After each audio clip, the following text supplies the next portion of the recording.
Baik, Assalamualaikum warahmatullahi wabarakatuh. Perkenalkan, nama saya Andri Vito Wicaksono dengan NIM H540 124114119. Dan di sini saya akan menjelaskan tentang regresi linear sederhana dengan statistik inferensia. Jadi kita mulai dari 5W1H-nya dulu. Di sini saya memilih yang pertama itu adalah apa yang dimaksud dengan koefisien determinasi atau R kuadrat.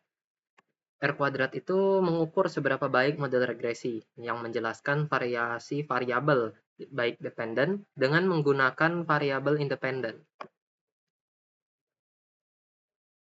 Oke, lalu yang selanjutnya yaitu adalah yang Y, yaitu mengapa uji hipotesis diperlukan dalam regresi.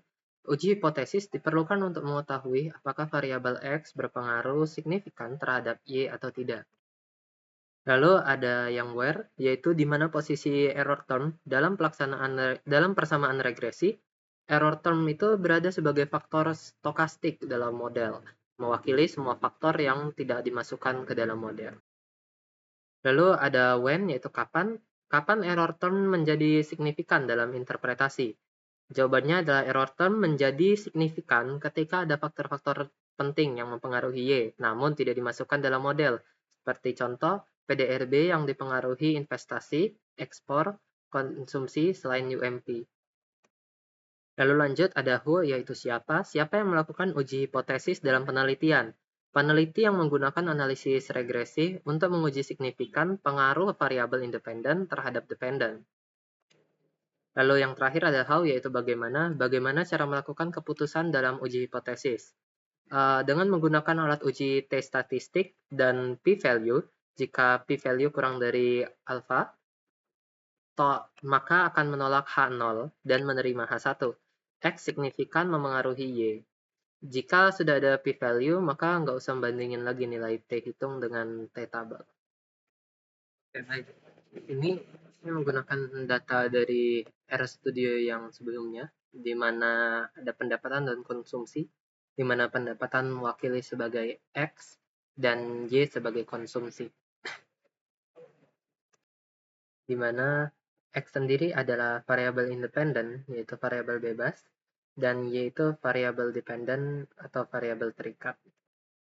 Didapatkan interpretasinya yaitu didapatkan dugaan persamaan regresinya yaitu Y sama dengan 0,1324 plus 0,8376 X.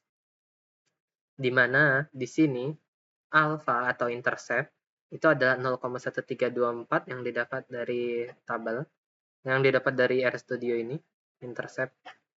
Dan di sini mengartikan bahwa rata-rata konsumsi ketika pendapatan adalah 0 adalah 0,1324. Lalu yang beta atau slope adalah 0,8376 yang berarti jika rata-rata pendapatan naik sebesar satu satuan, diduga rata-rata konsumsi meningkat sebesar 0,8376 satuan.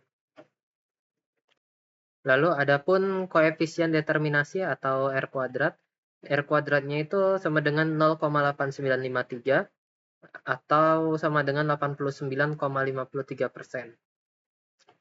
Nah, sebesar 89,53% ini merupakan keragaman konsumsi yang dapat dijelaskan oleh keragaman pendapatan. Sisanya yaitu 10,47% dijelaskan oleh faktor lain yang terdapat di luar model.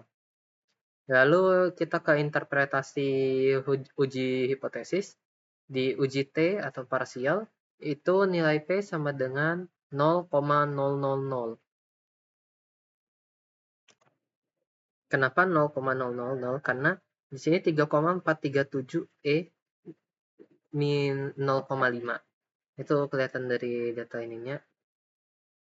Nah, ini tuh itu sama dengan 0,0000003437. Nah, di mana nilai P-nya itu kurang dari 0,05 kan?